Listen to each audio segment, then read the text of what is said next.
Smile Dog. I first met a person with Mary E. in the summer of 2007. I had arranged with her husband of 15 years, Terrence, to see her for an interview. Mary had initially agreed, since I was not a newsman, but rather an amateur writer gathering information for a few early college assignments and, if all went according to plan, some pieces of fiction. My bad, I'm a little sick right now. We scheduled the interview for a particular weekend when I was in Chicago on unrelated business. But at the last moment, Mary changed her mind and locked herself in the couple's bedroom, refusing to meet with me. For half an hour, I sat with Terrence as we camped outside the bedroom door. I listening and taking notes while he attempted fruitlessly to calm his wife. The things Mary said made little sense but fit with the pattern I was expecting. Though I could not see her, I could tell from her voice that she was crying. And more often than not, her objections to speaking with me centered around an incoherent diatribe, I don't really know how to say that, diatribe on her dreams, her nightmares. Terrence apologized profusely when he was seized with the exercise. And I did my best to take it in stride. Recall, I wasn't a reporter in search of a story, but merely a curious young man in search of information. Besides, I thought at the time I could perhaps find another similar case if I put my mind and resources to it. Mary E. was a sign-op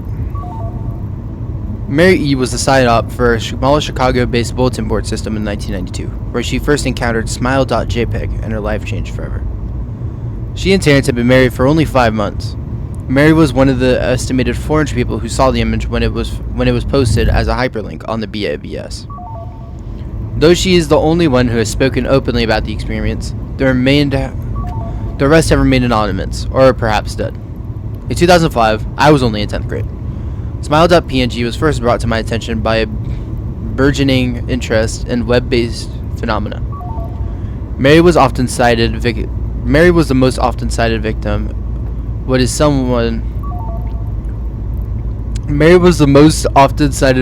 of what is sometimes referred to as smile.dog.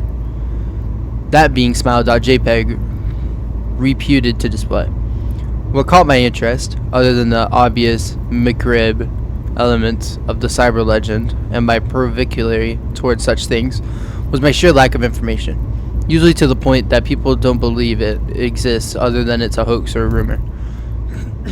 It is unique because the entire phenomenon centers on a picture file. The file is nowhere to be found on the internet. Certainly many photo-manipulated circumula litter the web, showing up with the most frequency on sites just as the image board 4chan, particularly the X-focused paranormal subject board.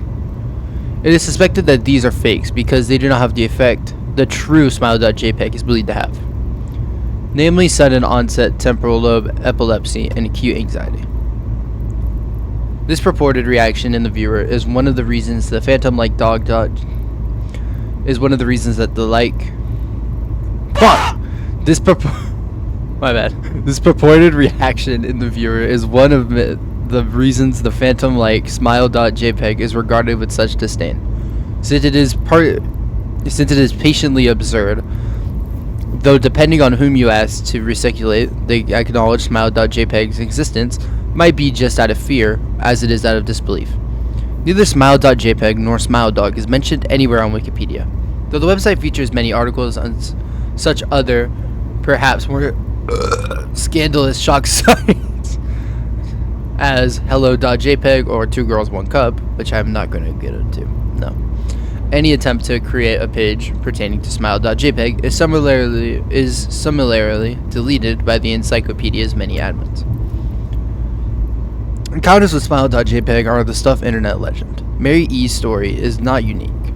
There are unverified rumors of smile.jpg showing up on the early days of Unset and even prevalent tale that in 2002 a hacker flooded the forums of horror and satire websites. Something awful with the deluge of smile dog pictures, rendering almost half the forum's users at the time epileptic. It is also said that in the mid to late 90s that smile.jpg circulated on Usenet as an attachment of a chain email on the subject "Smile, God loves you." Yet, despite the huge exposure these stunts would generate, there are very few people who admit having experienced any link to and no trace to the file, or any link has ever been discovered. Those who claim to have seen smile.jpg often weakly joke that they were far too busy to save a copy of the picture on their own hard drive. However, all alleged victims of the same description of the dog, a dog-like creature, usually described as appearing similar to a Siberian husky, illuminated by the flash of a camera, sits in a dim room. The only background detail is visible being a human hand extending from the darkness near its left side of the frame. The hand is empty, but is described as beckoning. Of course, most attention is given to the dog, or dog creature, as some more certain about they have claimed to seen. The muzzle of the beast is repeatedly split in a wide grin, revealing 2 rows of very white, very straight, very sharp, very human-looking like teeth. This is, of course, not a description given immediately after viewing the picture, but rather a recollection of victims who claim to have seen the JPEG picture, endlessly repeated in their mind's eye during the time that they are, in reality, having epileptic fits. These fits are reported to continually and dermally, often while the victims sleep, resulting in very vivid and disturbing nightmares. These may be treated with medication, though in some senses it's more effective than others. Mary E., I assumed, was not on an effective medication. That's why after my visit to her apartment in 2007, I sent out feelers to several folklore and urban legend-oriented news groups, websites, and mailing lists, hoping to find the name of a supposed victim of smile.jpg who felt more interested in talking about his experiences. For a time, nothing happened, and at length, I forgot completely about my pursuits. Since I had begun my freshman year of college, I was quite busy. Mary contacted me via email, however, near the beginning of March 2008, added by Moose Juice, to jml at blank.com, from Mary E at blank.net. Subject: last summer's interview. Dear Mr. L, I am incredibly sorry about my behavior last summer when you came to interview me. I hope you understand that it's not my fault.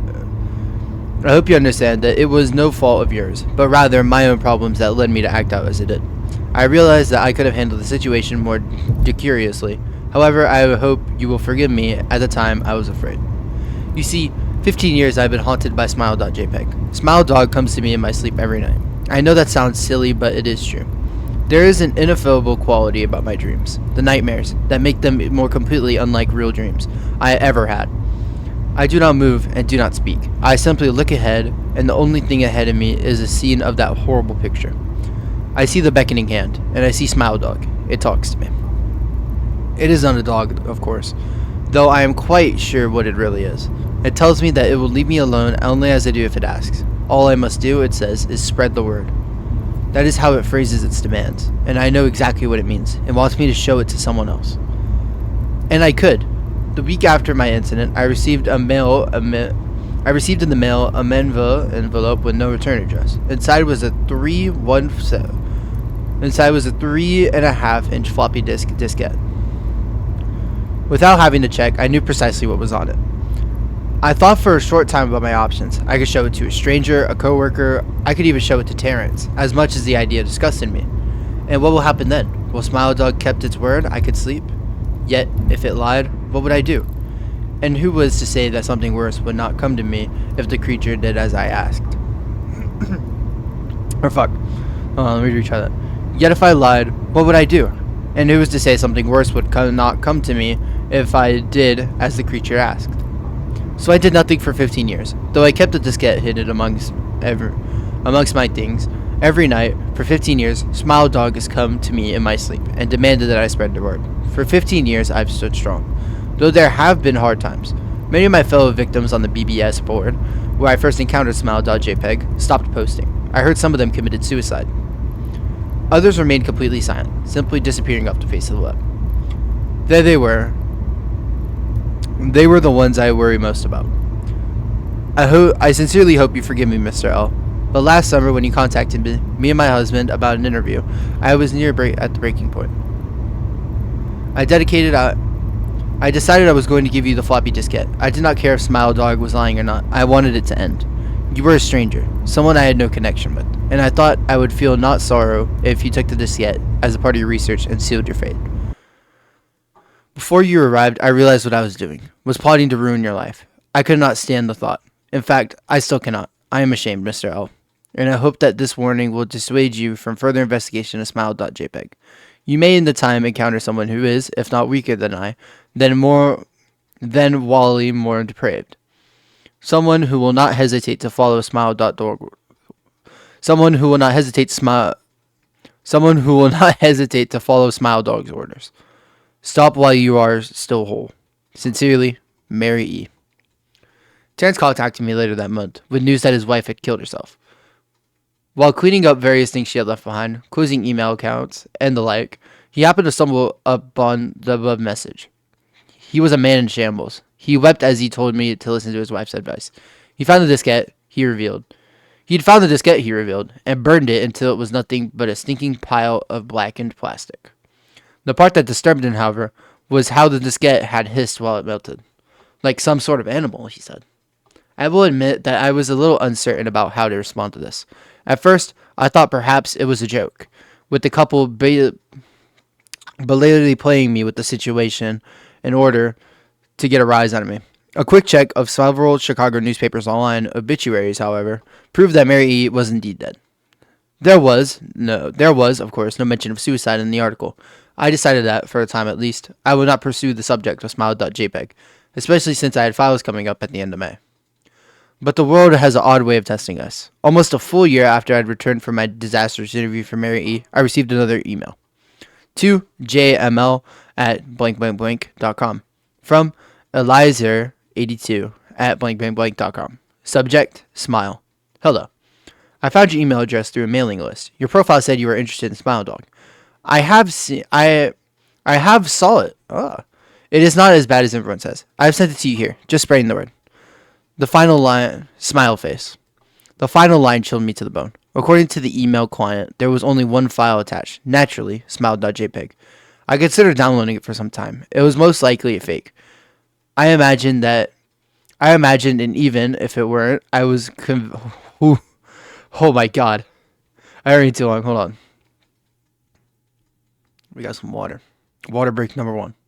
It was most likely a fake, I imagined. And even if I weren't, as I was wholly convinced of smile.jpg's particular powers.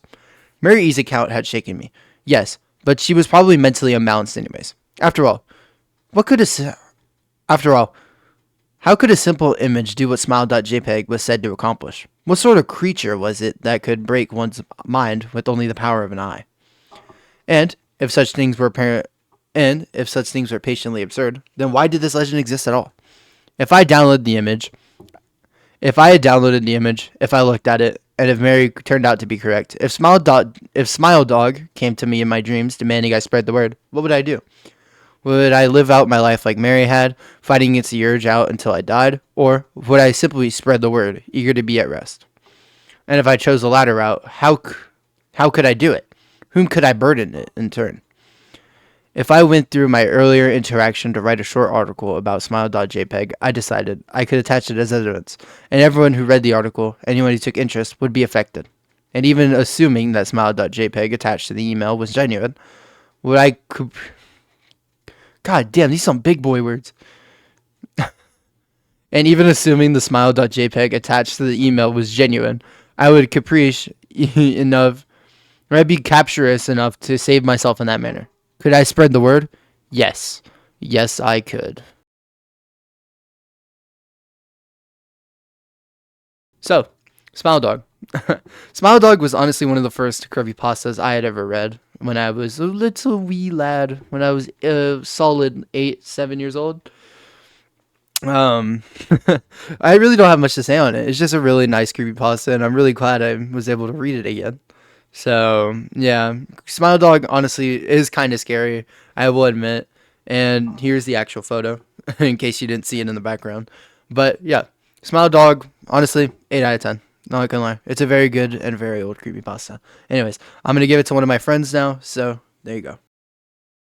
What is up, everybody? My name is Citrus is Dumb, and you might not know this, but I am the Sonic fan. Now, I'm going to read this story. So yeah, that's it. Let's do this. Sonic.exe. I'm a total Sonic the Hedgehog fan, much like everyone else. I like the newer games, but I don't mind playing the classics. I don't think I've ever played glitchy or hacked games before, though I don't think I want to play any after the experience I had. It started on a nice summer afternoon. I was playing Sonic Unleashed. I liked how you get to explore the towns in it. Until I noticed out of my peripheral vision that the mailman had arrived and put something in my mailbox as usual and left. I paused my game to go see what I got in mail. The only thing in the mailbox was a CD case for computers and a note. I took it inside. I looked. Oh, alright, that's the first mess up. Alright. I looked at the note first and realized it was from my dear friend Kyle. Let's just call him that. Whom I hadn't heard from in 2 weeks. I know that because I recognized his handwriting. Though what was weird is how it looked. It looked badly written and scratchy and somewhat difficult to read, as if Kyle was having a hard time writing it down and did it in a hurry. This is what he wrote. Tom, I can't take it anymore. I had to get rid of this thing somehow before it's too late, and I was hoping you'd do it for me. I can't do it. He's after me, and if you don't destroy the CD, he'll come after you too. He's too fast for me. Please, Tom, destroy this godforsaken disc before he comes to you too. It's too late for me. Destroy the disc and you'll destroy him, but do it quick, otherwise he'll catch you. Don't even play the game. It's what he wants. Just destroy it. Please, Kyle. Well, that was certainly weird. Even though Kyle is my best friend and I haven't seen him for 2 weeks, I didn't do what he asked me to. I didn't think that a simple gaming disc would do anything bad to him. After all, it's just a game, right? Boy, was I wrong about that. Anyway, I looked at the disc and it looks like any ordinary CD. Oh my god. Anyway, I looked at the disc and it looked like any ordinary CDR disc. Except it had black marker on it written sonic.exe. And it was pretty much unlike. And it was much. Oh my god. Oh my god. I need a second. Okay. Oh my god. Oh man. Oh, wait, so I should be doing voice. Oh, should I? Alright, I'm going. I'm starting off with the distance. Except it had black market. Oh my god. Except it had black marker on it written sonic.exe, and it was much unlike Kyle's handwriting, meaning that he must have gotten it from someone else, like a pawn shop or eBay. When I saw Sonic on the writing of the CD, I was actually excited and wanted to play it since I'm a big Sonic fan. Citrus is dumb reference. I went up to my room and turned on my computer and put in the disc and installed the game. There's a lot of ands in that sentence, I'm just saying that. When the title screen popped up, I noticed that it was the first Sonic game. I was like, awesome! Because like I said earlier, I like the classics. The first thing I noticed that was out of place was when I pressed start, there was a split second. There's a split second when I saw that it. Oh my god. Oh my god. I'm gonna shatter my computer and I'm going to incinerate the evidence of this. There was a split second when I saw the title image turned into something much different. Something that I now considered horrifying before cutting to black. I remembered what the image looked like in the split second before the game cut to black. The sky had darkened. The title emblem was rusted and ruined. The Sega 1991 was now Sega 666. And the water had turned red like blood, except it looked hyper-realistic. But the freakiest thing that in that... Oh my god, I can't even tell you what I'm gonna do. It's just not good. But the freakiest thing... wow. But the freakiest thing that was in that split second frame was Sonic. His eyes pitch black and bleeding, with 2 glowing dots staring right at me, and his smile had stretched wider up to the edge of his face. I was rather disturbed about that image when I saw it, though I'd figured it was just a glitch and forgot all about it. I don't know how you think that's a glitch, but alright, no, that's fine. After it cut to black and stayed like that for about 10 seconds, then another thing weird happened. Weird thing. Yes. Oh wow. And then another weird thing happened. The save file... oh my god. And then another weird thing happened. The save file select from Sonic the Hedgehog 3 popped up, and I was like, WTF? What's this doing in the first Sonic game? Anyway, then I noticed something off. The background was the dark cloudy sky of the bad Stardust Speedway level from Sonic CD, and there were only 3 save files. The music, that creepy caverns of what... The music was that creepy caverns what the hell is the sentence? The music was that creepy caverns of winter music from Earthbound, only it was extended and seemed to have been in reverse. And the image for the save file where you see a preview of the level you're on is just red static for all 3 save files. What freaked me out more was the character select. It only showed Tails, Knuckles, and to surprise of mine, Dr. Robotnik. Now, I was sure that something was up. I mean, how can you play as Robotnik in a classic Sonic game, for crying out loud? That's when I realized this wasn't a glitchy game. It was a hacked game. Yeah, it definitely looked hacked. It was real creepy, but as a smart gamer, I wasn't scared. Or at least I tried not to be. I told myself that it was just a hacked game, and there's nothing wrong with that. Anyways, shaking off the creeped out feeling, I picked file 1 and chose Tails when I started the game. The game froze for about 5 seconds, and I heard a creepy pixelated laugh that sounded an awful lot like that Kefka guy from Final Fantasy before cutting to black. I don't know Final Fantasy, nor do I know whatever that Earthbound song was. The screen stayed black for about 10 seconds or more, and then it showed the typical title level thing title. Except the simplistic shapes were shades of red and text that only showed Hill Act 1. The screen faded in and the title level vanished, revealing Tails and Green Hill Zone from Sonic 1. The music was different though. It sounded like a peaceful melody in reverse. Anyways, I started playing and had Tails running like you would in any of the Sonic games.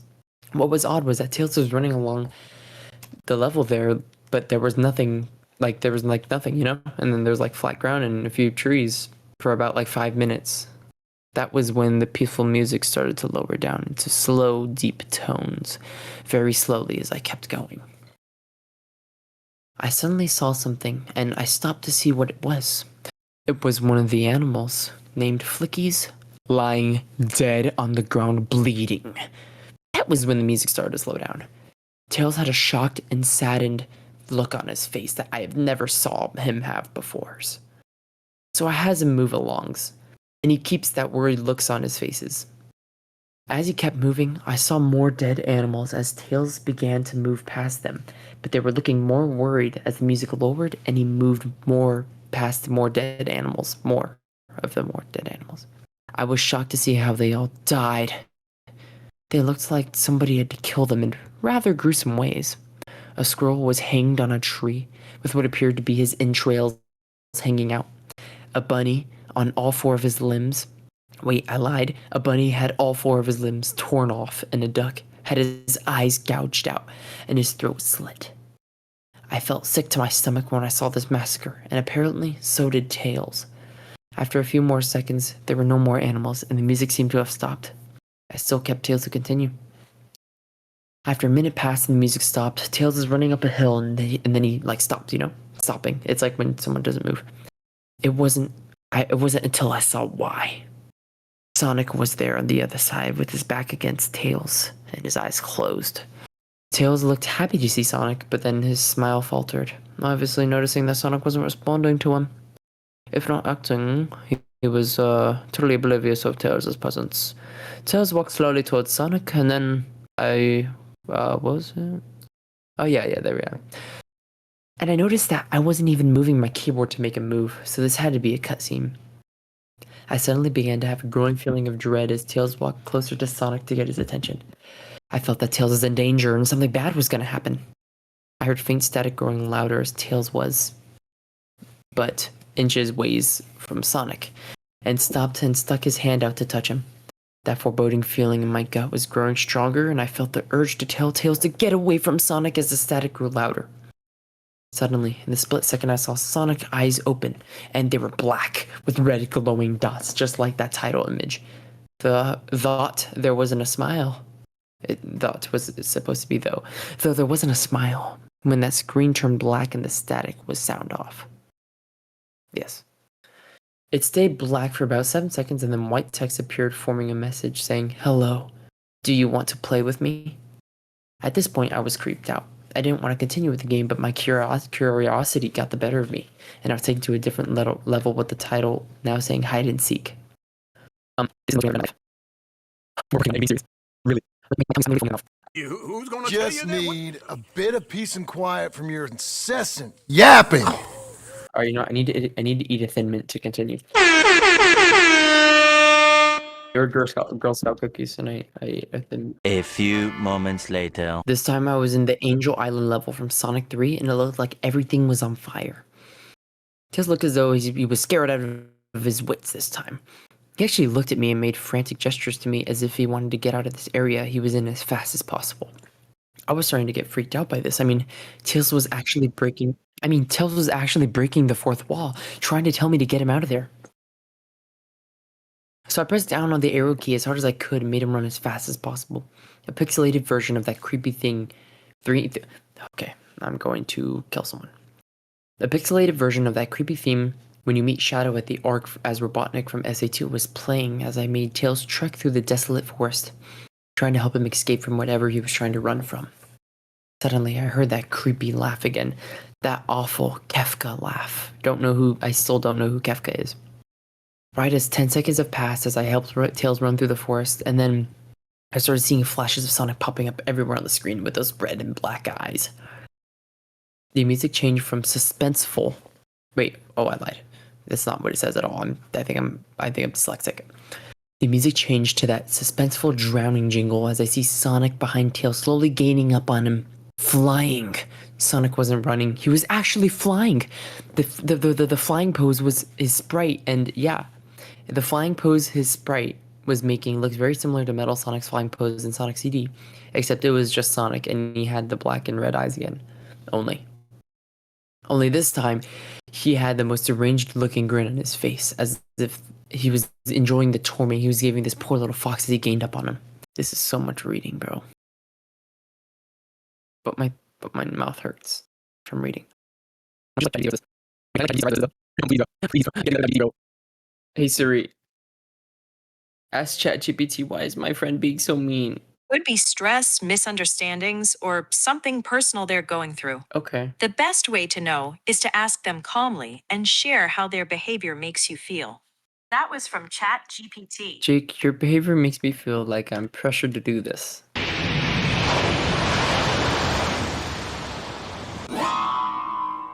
Zero.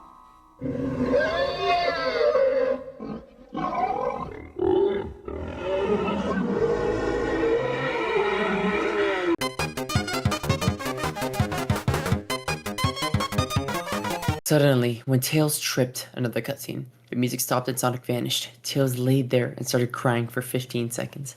The scene was rather upsetting to watch, and I kind of teared up myself. But then Sonic appeared right in front of Tails, and Tails looked up in horror.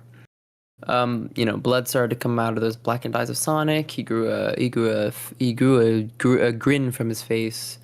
Let's see, as he looked down at the horrified fox, there's nothing I could do but watch. There's a split-second Sonic lunged at Tails before the screen went black, and there's a loud screeching noise that only lasted 5 seconds.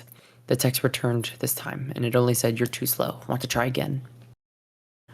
I was so shocked by what had happened. Did Sonic murder Tails? No, he couldn't have. He and Tails are supposed to be best friends, right? Why did Sonic do that to him?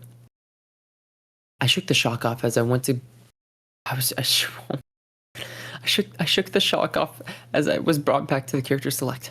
The save file that had Tails is different. Tails was no longer in the box itself, but in the TV screen itself, which was flickering with that red static. Tails' expression scared me. His eyes were black and bleeding. His orange fur had gone black, and he had an expression of anguish on his face.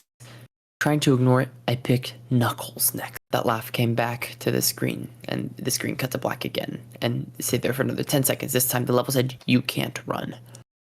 Okay, well, I need to eat another Thin Mint to continue. Bro, I need to eat a Thin Mint. Thin Mint too. I'm gonna go be a YouTuber. It's work. Yeah, I have you. Yeah, I do the course and you don't work. I go. Alright, sorry, I'm sorry. Oh, shut up. Okay, well, you can't go if you're talking. You're talking, I can't go if you're talking. You're talking, I can't do it if you're talking. You're talking, I can't do it if you're talking. You're talking, so I can do it. I'm sorry if you're mad, but you're talking. If I keep talking, you're just giving me front of my voice. Alright, I go. Because I'm just talking myself. Oh man. I was really freaked out by now. I couldn't really tell if this was a glitch, a hack, or some kind of twisted joke, or anything really. But despite my fear of what happened next, I kept playing.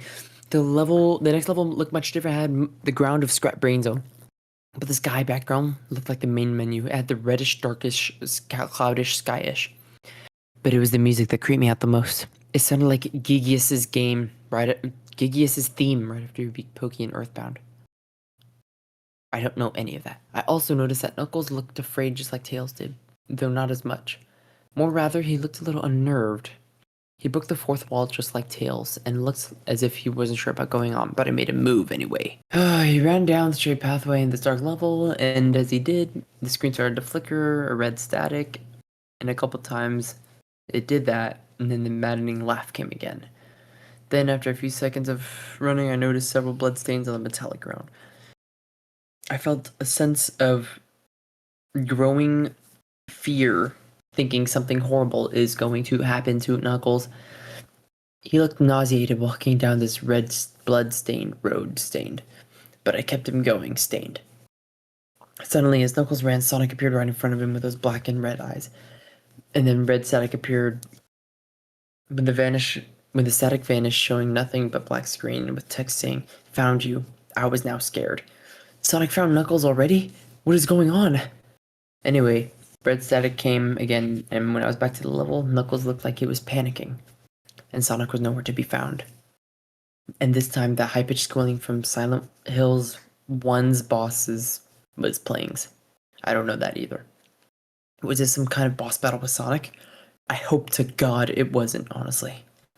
When Sonic appeared right behind Knuckles in what appeared to be pixelated black smoke, I made Knuckles turn and then punch Sonic. But Sonic vanished in black pixelated smoke before I could even land a hit. And then that terrible laugh went off again. Then Sonic appeared behind Knuckles again, and then I made him punch him again. And Sonic vanished again, laughing. Knuckles was panicking even more, and I felt like I was going crazy. Sonic was practically playing with us. He was playing a sick little twisted mind game with me and Knuckles. Another cutscene played as Knuckles fell to his knees and clutching his head, sobbing. I felt his agony. Sonic was actually driving us both crazy. Then, in a split second, Sonic lunged at Knuckles and the screen went black with another distorted screeching noise that lasted for about 3 seconds. Another text message appeared. So many souls, so little time. Would you agree? What the hell? Just what is going on? I started to think that Sonic was actually talking to me through this game, but I was too scared to think that. I was brought to the main menu, and this time, the second file box had Knuckles on the TV screen. His red fur had darkened to a reddish gray. His dreadlocks were dripping with blood, and his eyes were black and bleeding too, with a lot of sadness on his face. I began to think that those were actual characters trapped in those TV screens on the save files. I couldn't believe it. I didn't want to believe it. So I shut off the game and took a break. I took a nap. I wish I had it, because then I began to have the most disturbing nightmare. I was in pitch blackness. Wait, what? Pitch black, what am I saying? Pitch blackness. Though I was under the light given off by a lamp that hung above my head. I hear the cries of Knuckles and Tails nearby. They were saying stuff like, "Help us," and "Why did you give him to us?" and "Run away before he gets you too." Their cries died out as I then heard Sonic laugh. His laugh, it sounded a lot like the distorted Kefka laugh. Why does he keep bringing this up? "You're a lot of fun. You're a lot of fun to play with, kid. Just like your friend Kyle, though he didn't last long." Whoa, sus. I was scared and looking around for the source of the voice. "Won't be long until you join him and all my other friends." I saw him walking toward me, flickering in and out of several directions. "You can't run, kid. You're in my world now, just like the others." When he grabbed me, I saw his bleeding black and red-eyed, grinned face, and waking up with a fright. After a couple hours, I decided to continue playing the game. I don't know why, but I had to know, and I had to figure out why this was happening. So I turned on the computer, and the game selected Robotnik next. I still thought that was wacky, playing as Robotnik. But anyway, the level title appeared again, and this time it said ... which I found really freaky. This time I was in some kind of hallway. Didn't really look like it was from any of the classic Sonic games, though. It had this pixelated style. The floor was shiny and checkered. The walls are grayish purple with animated candlelights and a few dark blood stains here and there. And there was a dark red curtain hanging above the top part of the screen. Every 12 seconds or so, that red curtain sways very slowly, but when you're playing the game, you can barely see it move. The music was oddly pleasant, a piano playing a rather sad yet peaceful song, but I knew better. This was the song that played in Hill Act 1, only it wasn't in reverse. Robotnik didn't look entirely nervous like Tails and Knuckles did, but he did have a suspicious look on his face as he was just a bit paranoid or something. He did a little animation when I left him standing.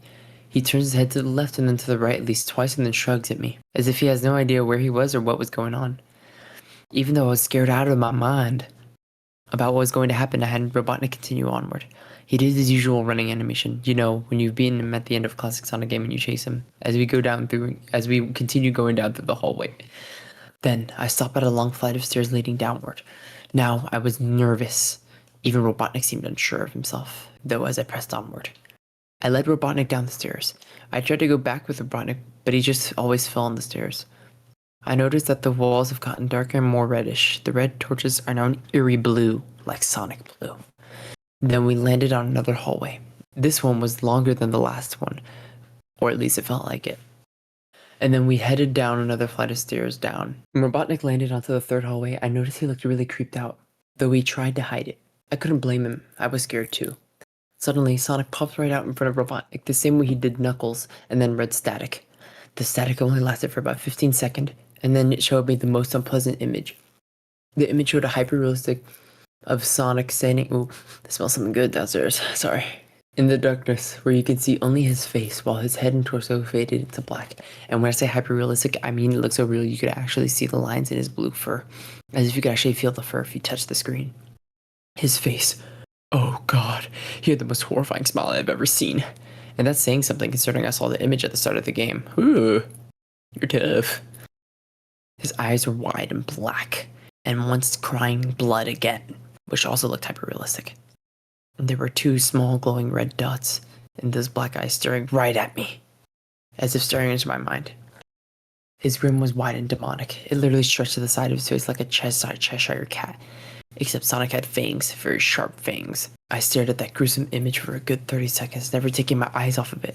I felt as if he actually looked at me, smiling at me, that face. It took about 10 seconds for it to etch myself into my brain for good. And then the screen flickered with red static 3 times, and on the 3rd time I heard the Kefka laugh. Except this time it sounded distorted, demonic even. It went back to the image again, except this time there was that text again, and though it was messed up, it was pretty much one of the most horrifying things I looked at since I had this game. And this is what he says, it's not what I'm saying. I am God. It was when I read that message while looking at Sonic it hit me. I realized right then and there.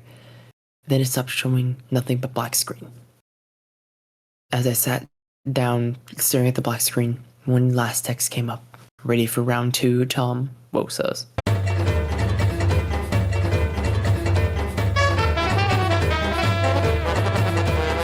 The Kefka laugh, now sounding more clear as if Sonic was standing right behind me, played 3 times as I looked at the text in shock and confusion.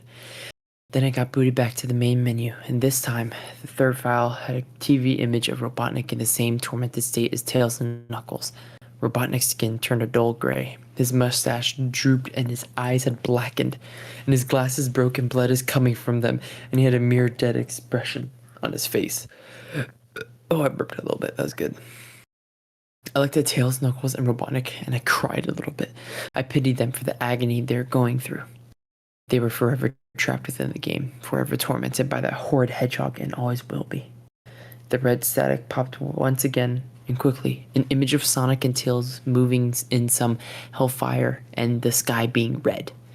And Sonic and the sun in his center, enlightening him. He also had 2 white angel wings, and he was carrying Tails away by his red shoes, and Tails screaming for help on his face, on his image face was evident face. And below right were the letters of game over. Also a reverse creepy relaxing piano melody was playing while the image was still being shown. This Sonic was a monster, a pure, evil, sadistic, all-powerful, nightmarish, demented monster. It's a lot of words, a lot of description words. And all of his victims, including Tails, Knuckles, Robotnik, and possibly Kyle, are just his little toys. And the game is the very getaway into his chaotic, nightmarish world, and the very hell his victims are trapped in. Quick red static popped up once again, and a message in Japanese, white small letters showed up, which translated to, "There's a way to release ourselves, a spell to obtain our souls once more. But when we speak it, no sound. We are all deaf, so failure is inevitable. And I regret entering my eternal bet with the devil inside of me. Immorality versus soul snatching. Gary Cook versus Jake Shanley. What's going on? Ambition is overrated." The background of the text was all red and black art, while this image was with text was still being shown. A chanting of Muslims can be heard. What? How does he know it's Muslim? Now it quicks to Sonic, which you can play while a little bit of static is shown, so you can move and play as Sonic in some static world.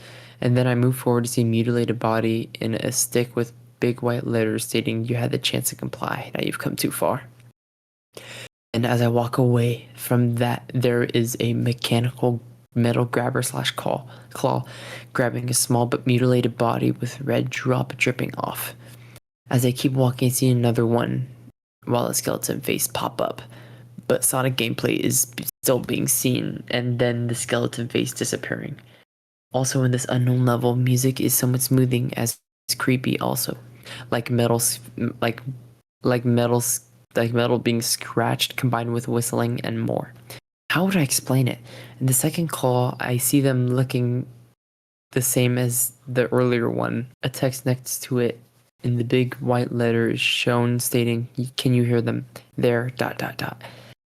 And then stating pop-ups while a black and white face made of creepy link quickly, and then stating pop-ups while a black and white face made creepy of Link quickly pop-ups close to him, and then disappears his face as the skeleton face did. Wait, this is just not make sense. The sentence it says is close to him and then disappears in the face the skeleton face did. Then I keep walking and see the text I see continues saying, "Can you hear them? They're trying to tell you something." Then a female scream is heard with the face of a woman in black and white quickly appearing and leaving. Her eyes were pretty and cute, though, despite being all her face in black and white. Then I continue walking, and a skeleton face does the same again. And the same screen is heard again, and I see another mutilated body. A stick looks like a sword made of flesh and hearts. Then I walk to see another one of those sticks and another grabber with the text next to it stating, "Oh, playing with them was so much fun. Almost as fun as you, Tom." And I walk reading this text. I see lots of grabbers around the text, and then I keep walking and see another grabber with the text. There was Gary and Jake and Kyle and Alice and so many, many more. I kept walking with that overwhelming sense of dread after reading that text, and I keep walking and see another stick of text. "It's time your soul joined theirs, Tom." Then a pink black swirling optical illusion replaces the static I was walking through, and with reverb telephonic sound, and then 3 grabbers are shown after the text. And then I keep walking in that optical illusion with the path below it as the static, and then I see words in my path I was walking stated "obey" multiple times, and then I see that word, and as I kept, and then again stated 2 times those words being together, while the woman starts screaming again, and then the status data for everything. My rings, my time slowly fades, and then as I keep walking, I see 2 final grabbers, one holding the small body with blood dripping from it, and one big holding a big body with blood dripping from it. Then my gameplay of me who was walking and my path fades. Then suddenly, in actual split second, as I screamed as Sonic lunged at the screen, screeching loudly with his mouth wide open to an unnatural length. In that Sonic face, his teeth were demonic and red blood was dripping from his mouth. In that length, it revealed nothing but a literally spiraling abyss and pure darkness before the red static came again. This time much louder and distorted, so loud that it hurt my ears. I yelped, grabbing my ears as a red static screech continued for a good 7 seconds. Then a Satan-like image of Sonic with red eyes and mouth red and red horns popped up while the background of the image was the moving static, and the woman screamed again. Then it cuts to a Japanese text stating a final message, which translates to be honest, to be honest, to be honest, to be honest, to be honest, to be honest, to be honest, to be honest, to be honest, to be honest, to be honest, to be honest, to be honest. And then another one popped up saying in English, I was killed, massacred, and angry. I killed until all my strength is gone. And yet they die with only amusement for the devil who rose to torture me. The backgrounds for both texts were red and black, this time with also the moving static. Then the computer itself shut off, and I couldn't turn it back on no matter what I did. I sat there for maybe 25 seconds, horrified by what had just happened. Sonic is the very embodiment of evil. He tortures people who play his game in more ways than one, and then when he gets bored, he drags you into the game, literally drags you to hell where he can play with you always as his toy. I can't get the game out of my computer. I think it's stuck there. But at least I managed to turn it back on now. Why would you... What? Okay. After I sat there for 25 seconds, I heard a voice right behind me like a whisper. Try to keep this interesting for me, Tom. Oh wait, I forgot I was doing the Sonic voice. And then I turned to see where the voice came from, and what I saw made me scream. Sitting on my bed, staring right at me, was a Sonic plushie, smiling with bloodstains under his eyes. I then regret and realized Kyle had discovered this seemingly corrupt game and had been subjected to its horrors. Kyle had obtained the haunted sonic.exe CD through the cult of X. This cult, dedicated to spreading the entity's influence, is responsible for distributing the copies of the game. Kyle found the game disc and experienced its terrifying effects. The evil Sonic in the game is not actually the real Sonic the Hedgehog. It is the entity X, which has taken on Sonic's appearance to lure victims, which is served as God by the cult of X. The entity is a distinct being from Sonic himself, although it idolizes him. The game disc serves as a getaway from the dimension of an eldritch interdimensional entity known as sonic.exe or X. This entity is born of dark matter and is driven by a desire to enslave humanity and merge its world with Earth. The entity is in fact a separate being made of dark matter that was already stated. Its powers and desires align with those associated with demonic entities such as stealing souls and causing destruction. The entity is also the leader of the cult X, dedicated to worshipping it as God, that's already stated. The entity X is able to manipulate and control the game, using it as a tool to interact with the human world and trap victims. The disc itself acts as a gateway, and the entity serves Satan sometimes, but has a slightly more evil mindset than him, which is enslaving the world and more. That you can't be more evil than Satan. I'm just going to leave it at that, and that's it. The end. Well, my thoughts. This is complete doo-doo butt. All right? Like, I'm going to keep it PG right now. It's doo-doo butt. I mean, like, I'm reading this, and, like, I'm not a bad reader. Like, the first, like, what? Like, 1 or 2 paragraphs, I was actually doing really good. Then there's some, like airball references that only, like, some weirdos are going to understand, but also, like, it's kind of corny, like when he was talking about copyright 1991 changed to copyright 666 or whatever, Sega 1991 or whatever. That was just dumb. And he's being made of dark matter. I mean, come on. Yeah, that's it. Yeah, it's dumb. That's what I think.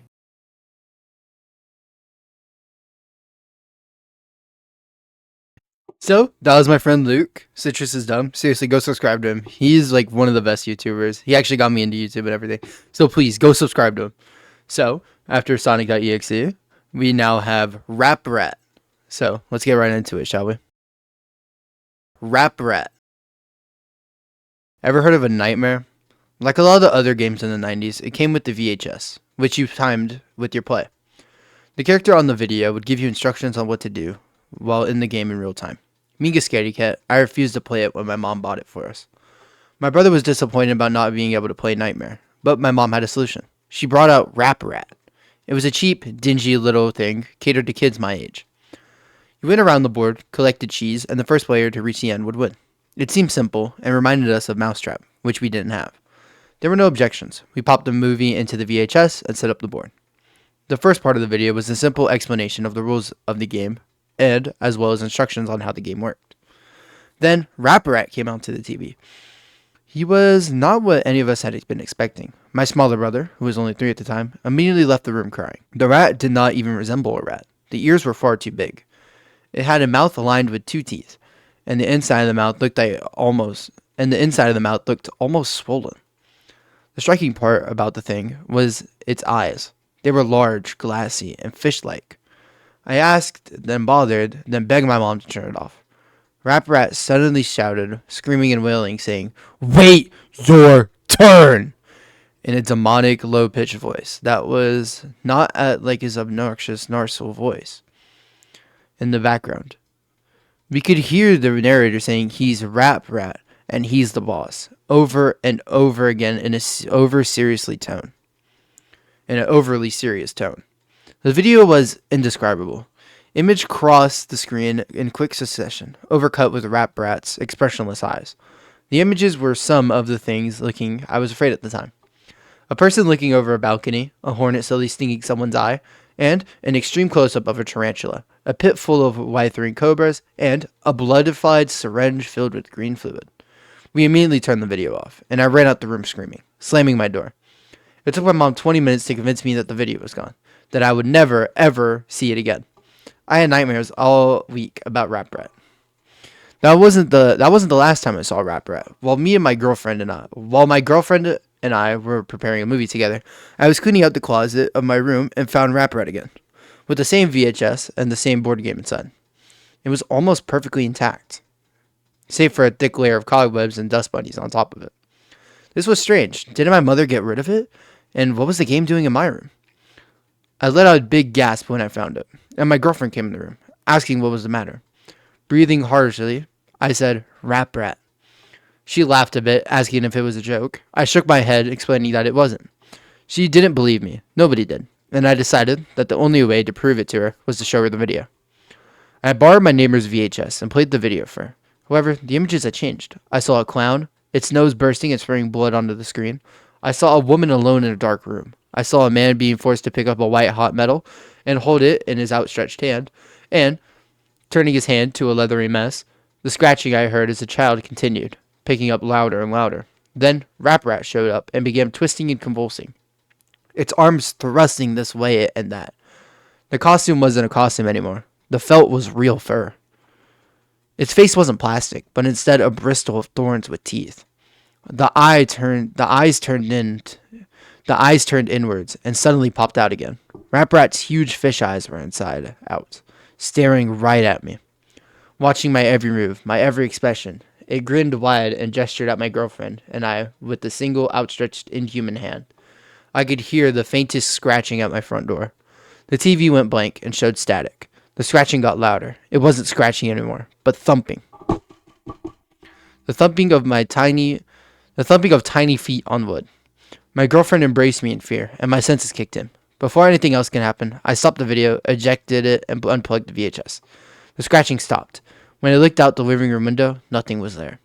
The police showed up soon after, warning us that a neighbor had seen a figure outside of our door and called in concern. My girlfriend and I simply couldn't explain what happened, and had to tell the police police officer it wasn't us. I was furious that a children's game was terrifying me. I went back to the tape, but the VHS burned my hand. I went to pick up the tape, but the VHS burned my hand. It felt like I had touched a Bunsen burner on the highest setting. We had to get oven mitts from the kitchen in order to take it out. And even though it was scorching hot, I brought it outside, tossed it down the sidewalk, and crushed it with my winter boots. My girlfriend and I had nightmares every night. We would both wake up in the middle of the night and describe how eerily similar images of what we saw to sleep. The scratching would always be there at night, when the lights were off and the room was pitch black, save for the moonlight coming through the window. Now, though, the scratching would happen every time I went near the front door, and every time we said Rap Rat's name, it sounded as if something very small was dragging something across the outside door. Pacing, waiting. I would simply wait, with the covers pulled up to my neck, until I succumbed from exhaustion. At this point, I was determined to sue the company for the damages, and the first thing I did was call my mother and ask where she got Rap Rat. She said she had no idea. I found a merchant who sold versions of Rap Rat and asked how I could get in touch with the company. He sent me his email. I don't know about the game, but I know it was created by the same people who created Nightmare. The company is called A Couple of Cowboys. Try them. I did a bit more research and discovered that the company became defunct in 1994, only 2 years after the company created Rap Rat. I discovered why they did soon after. In 1992, the year of the game's development, A Couple of Cowboys had commissioned a manufacturing country in Haiti to create the doll portrayed in the game. The company who created the doll ran a sweatshop, where they were forced women and children to produce various components of the puppet, including the felt and plastic of the evil doll. One day, a Haitian girl got her arm cut in the industrial sewing machine. The spring loader, unable to handle the weight of the machine, came loose and struck the child's neck, killing her instantly.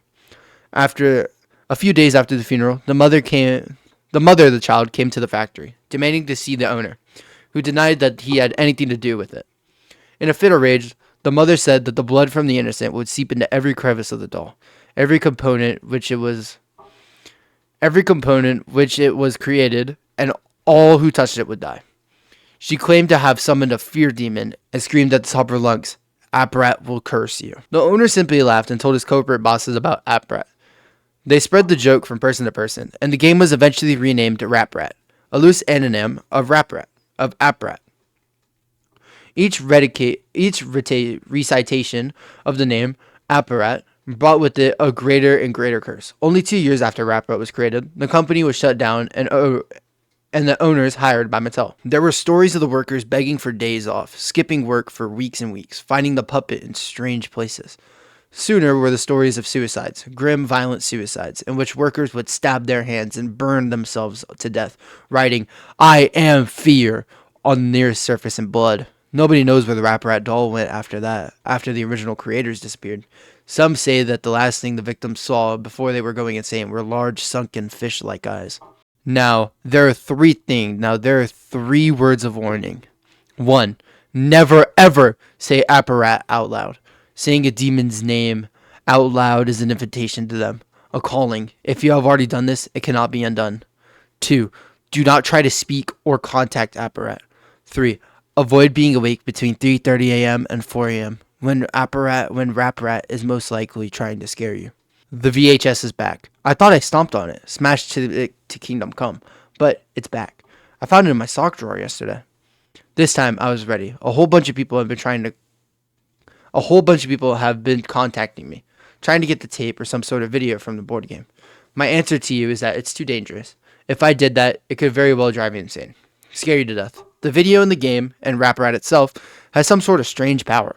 Rap Rat follows me everywhere I go. I see little shadows in the corner, or hear sounds coming from the hallway when I'm the only one home. If Rap Rat is there, it will let you know. But it will never let you see it, until it's too late, of course. A lot of people have been watching the normal video from the normal board game. That's the thing. Rap Rat can be normal. It will trick you into thinking it's a puppet, and then stalk you day and night. So, that was Rap Rat. Rap Rat honestly was one of the first creepypastas that actually scared me out. Now, it's actually, I have never said this before, but I am big into creepypastas. Creepypastas were honestly my childhood. So, Rap Rat was definitely one of my favorites growing up as a kid, along with Smile Dog, Jeff the Killer, and the next one I'm going to do.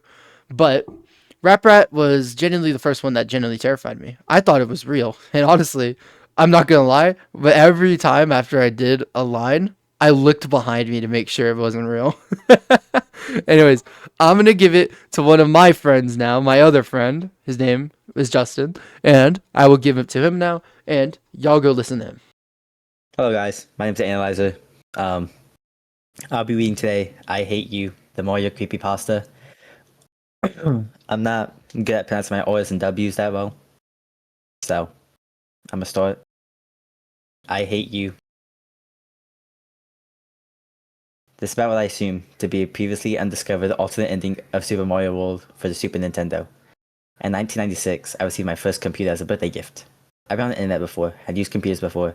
There was comfort in the obsessive-compulsive behavior of this routine, but all of that was shadowed when I locked on Boo. That this was a normal game. How could it? It didn't even see me. Then I noticed something else out of sorts. There was a key and keyhole misplaced above the exit. Keys and keyholes, as such, are ways of ending a level in an alternate manner and discovering a secret area.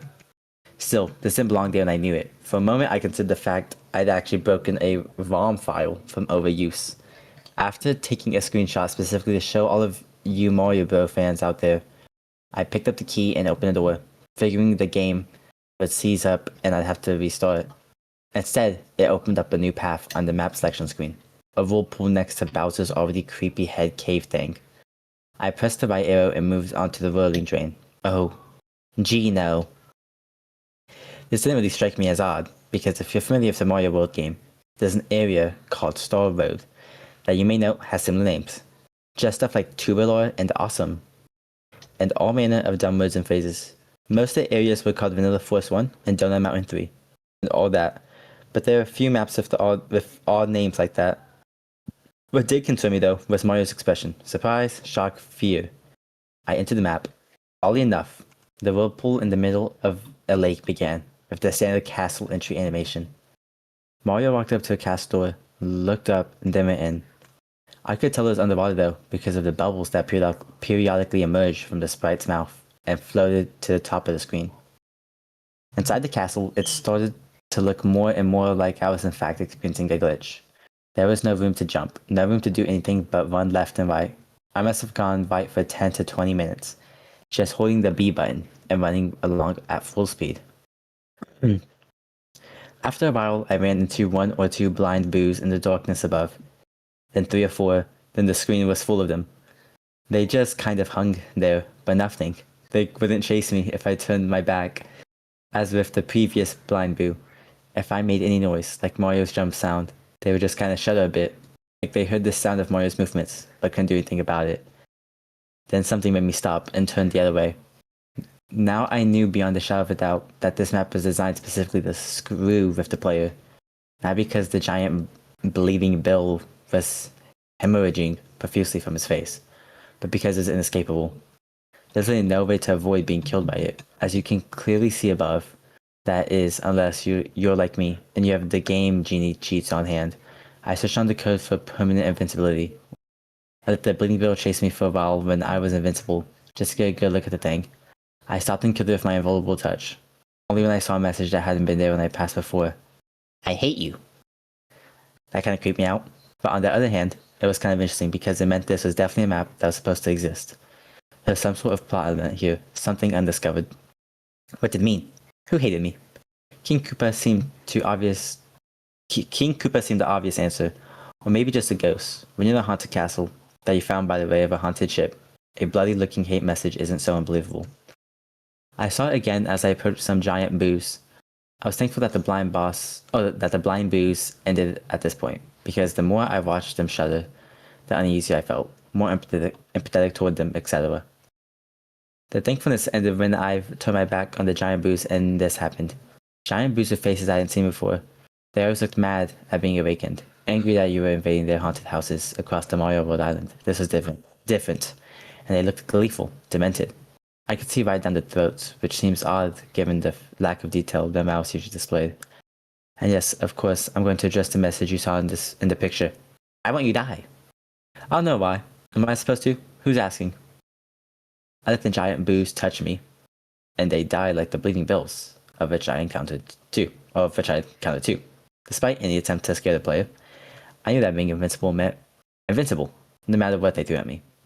After all, running down this strange claustrophobic corridor with no more eventful happenings, I came to a room with an exit pipe. Taking the pipe downward, I came out the other end and dropped into a room filled with water. The water made sense, this being a sunken castle beneath a whirlpool and all. I was rewarded for my troubles with a question mark block that released a mushroom for me. I'd have easily done this with a cheat code, but the thought had escaped me as I faced all these new and strange sights. The first creatures I encountered in the underwater portion of the castle were thwomps. Thwomps, I think.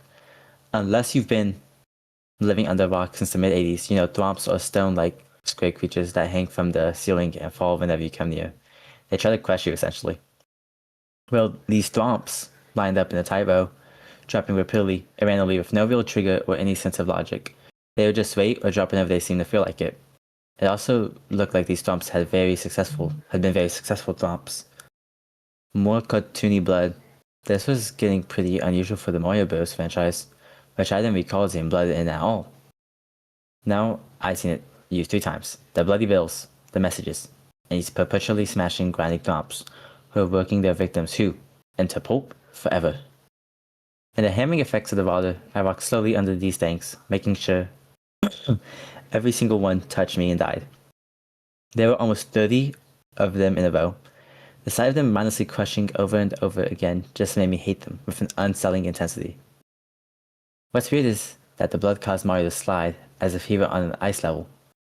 After walking through the gauntlet of depravity, I swam into a more open area that was filled with spikes on the floor and ceiling. It's difficult to swim in the manner without touching the spikes, but since I was still invincible, I didn't think much of it.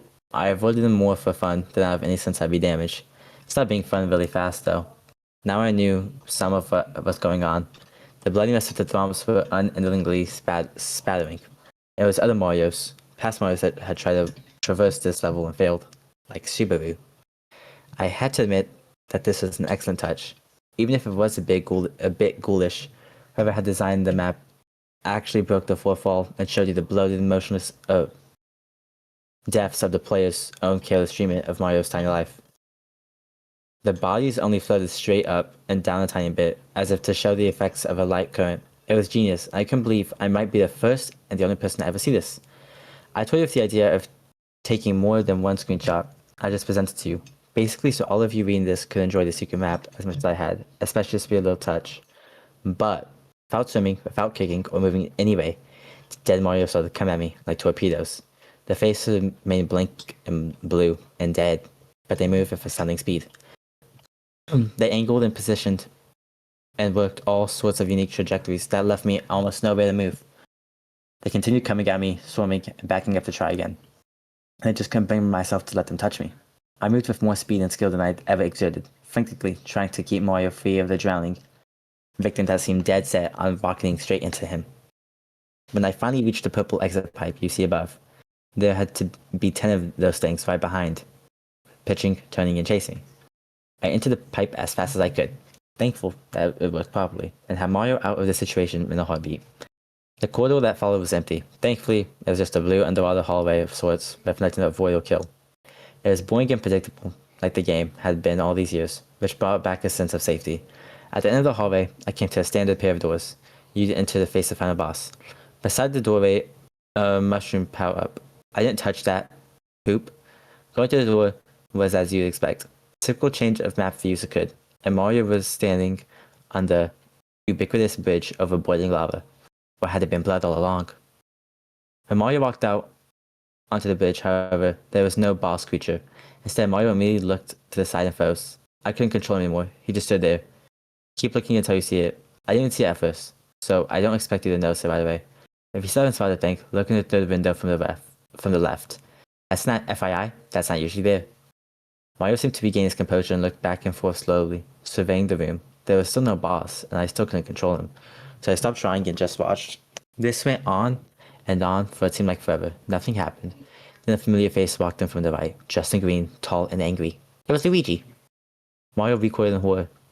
It's difficult to say that without thinking how crazy it sounds, but Mario really reeled back with a sort of terror that was uncharacteristic for such a peppy, happy-go-lucky mascot like him. Then Luigi spoke. It was all connecting now. The messages scrawled on the walls. I hate you, and why won't you die? Luigi. He's always been Mario's second banana, the player too. The one who doesn't get the princess in these early games, no matter how identical he is to Mario in skill set and ability, tenacious and bravery. At the end of the day, the game is Super Mario Brothers, and he's just the brother. Now, he must have hated Mario. Who among us wouldn't? Think about it, no matter what happens, Mario always comes back. No matter how many corpses he leaves littering the battlefield, he's always there once more to leap and cheer and get all the adoration. And Koopa hadn't worked alone. I didn't know what that meant at first, if anything, but again, you just have to think it through. How exactly does King Koopa consistently succeed in kidnapping the princess? From day one. From the original Mario Brothers onward, it had always been an inside job. Still, unable to control the character, I watched Mario simply cower in fear as Luigi leapt high into the air, as high as he could in Mario 2. The BASTARD child of the franchise. He jumped on the pathetic, weeping Mario again and again and again. I don't want to. I was powerless to stop it. And he was done. He seemed to look at Mario's limp body with this overwhelming rage. Rage. Then the bridge started to disappear. Soon, Mario would be dead. As I looked on, I had an irrational thought. Wouldn't be permanent? With an instant, as Luigi turned to seemingly strike a victory pose, like he'd beaten the level, Mario awkwardly got to his feet and took him by surprise. Fear and sadness and confusion had given way to anger, and Mario overpowered his brother with little effort. Dang. To this day, I'm still haunted by the final result of his wrathful reprisal. There was the map's title. None of this was a glitch, none of it was a mistake. It wasn't a developer game back at Nintendo, and it wasn't a ghost haunting a Nintendo cartridge. It was a planned, powerful port of Mario Brothers' mythos. If you beat the same level X number of times, a secret part of the world opened, and you learned that from Mario Brothers through Mario Land, Luigi had secretly been working against you. It was in fact facilitating the repeated abduction and abuse of the princess. But why? Money? Power? No. It was all there because he couldn't take not being the one fudge. Because he couldn't take not being the one in the spotlight, not being Mario himself. After Luigi died, well, and truly died, Mario just sat on the edge of the bridge and wept. I was forced to watch this for minutes on end before the screen faded to black. I played the rest of the game through to see if anything changed. Nothing else odd happened. As one would expect, since this whole ordeal was just supposed to be part of the actual full story, I couldn't access the whirlpool again. I'd seen the events once, and that was all. I was apparently loud. It was back to the game as usual. The same exact game I'd played since the 90s. I would probably continue to play for the rest of my days. Well, it was the same except for the final image. The end. My opinions on it are, one, it's not accurate because you can't take screenshots in 1996. Wrong! But also, I don't know, I kind of thought it was a little dumb. Like, Luigi gets the huzz later on. The ladies, Daisy, you know. I know they have to explain, like, he doesn't. But in this game. But, like, I don't know, I feel like it's not that deep. Maybe Luigi just needs to go to therapy. You know. But that's my opinions on it.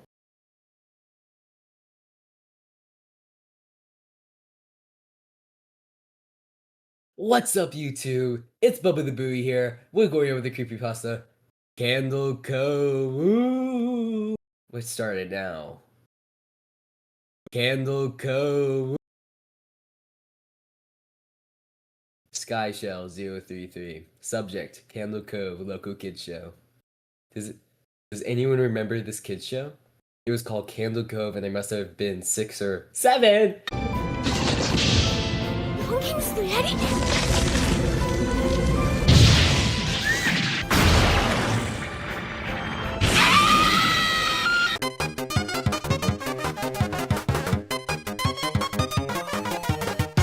I never found references to it anywhere, so I think it was on a local station around 1971 or 1972. I lived in Irontown at the time. I don't remember which station, but I do remember it was on a weird time, like 4 p.m. Mike_Painter65. It seems really familiar to me, ... I grew up outside of Ashland and was 9 years old in 72. Candle Cove was it about pirates? I remember a pirate marionette at the mouth of a cave talking to a little girl. Sky Shell 033. Yes. Okay, I'm not crazy. I remember Pirate Percy. I was always kind of scared of him. He looked like he was built from parts of other dolls, real low budget.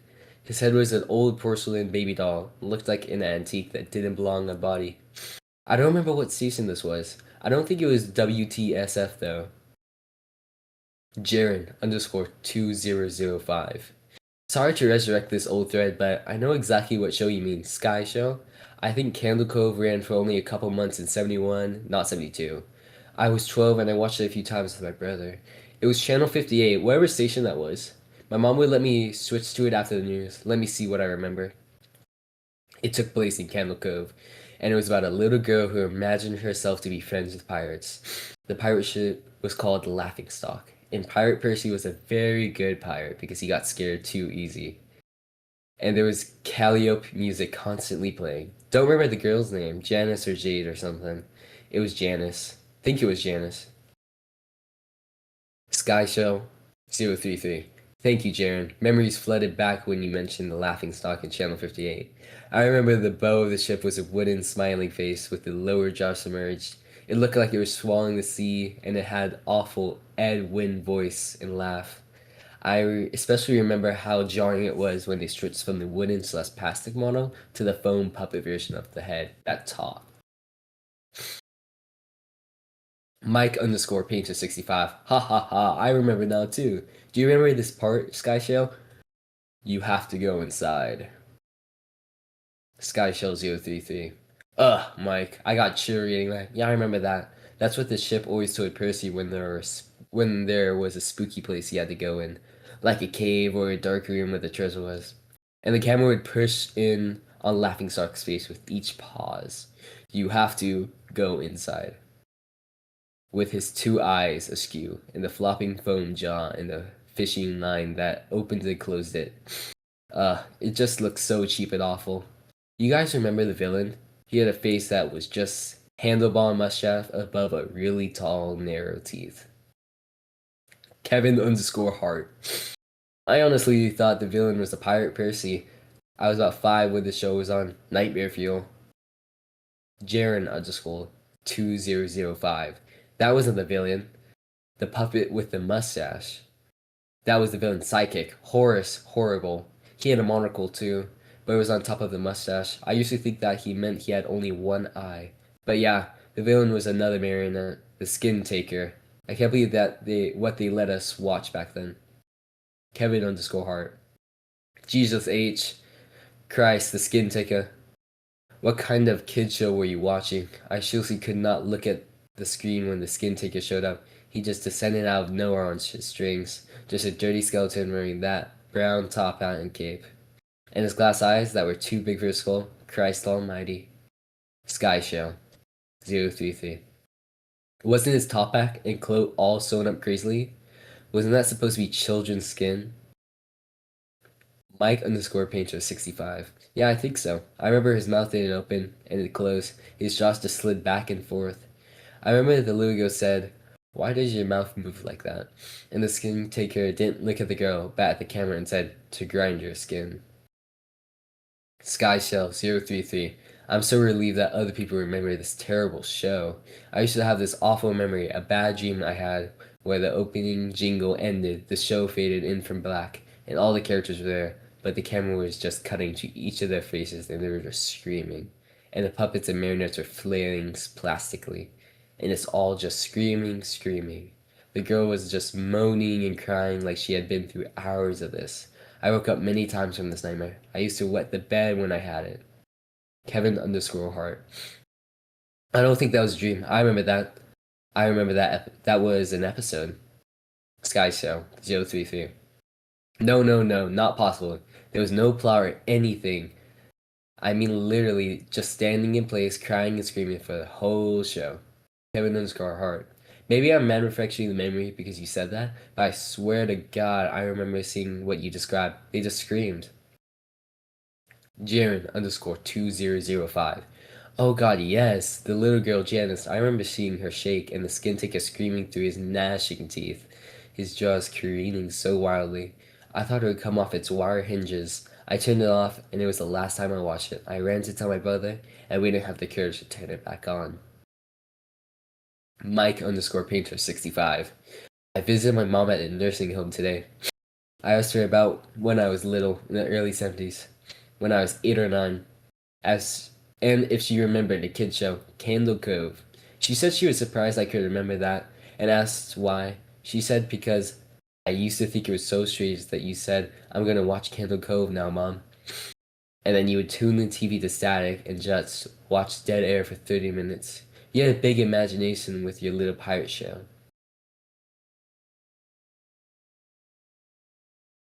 Oh, YouTube, I'd say this was pretty spooky. I mean, ooh, static. TV show. Puppets. Kind of like the marionette for FNAF. Ooh. But I don't know. I feel like it could beat a puppet up, so L out of 7. Hope y'all liked the last TV one, because now, the last one, we have Dead Bart. I like this one. Alright, let's go. Dead Bart.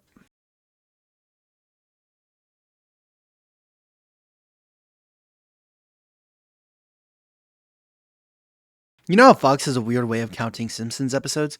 They refuse to count a couple of them, making the episodes inconsistent. The reason for this is because of a lost episode from season 1. Finding details about this missing episode is difficult. No one who was working for the show at the time likes talking about it. From what I've been able to piece together, the lost episode was written entirely by Matt Groening during production for the first season. Matt started to act strangely. He was quiet, seemed nervous and morbid. Mentioning this to anyone who was present results in them getting very angry and forbidding you to ever mention to Matt. The episode's production number was 7G44. The title was Dead Bart. In addition to getting angry, asking anyone who is on the show about this will cause them to do everything they can to stop you directly from communicating Matt Groening. At a fan event, I managed to follow him after he spoke in the crowd, and eventually I had the chance to talk to him alone. As he was leaving the building. He didn't seem upset that I had followed him. Probably expected a typical encounter with an obsessive fan. But when I mentioned the lost episode, though, all the color drained from his face and he started trembling. When I asked him if he could share me some details, he sounded like he was on the verge of tears. He grabbed a piece of paper and wrote something on it and handed it to me. He begged me to never mention the episode again. The piece of paper had a website address on it. It would rather not say what it is, for reasons you'll see in a second. I entered the address into my browser, and I came upon a page that was completely black, except for a yellow line of text. A download link. I clicked on it, and a file mysteriously started downloading on my computer. Once the file was downloaded, my computer went crazy. It was the worst virus I had ever seen.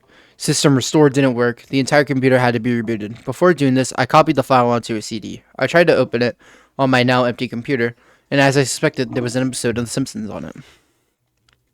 The episode started like every other, but had very low quality education. And had very poor quality animation. Jesus Christ. If you've ever seen the original animation for Some Enchanted Evening, it was similar but less stable. The first act was fairly normal, but the characters acted a little off. Homer seemed angrier, Marge seemed depressed, and Lisa seemed anxious. Bart seemed to have genuine anger and hatred for his parents.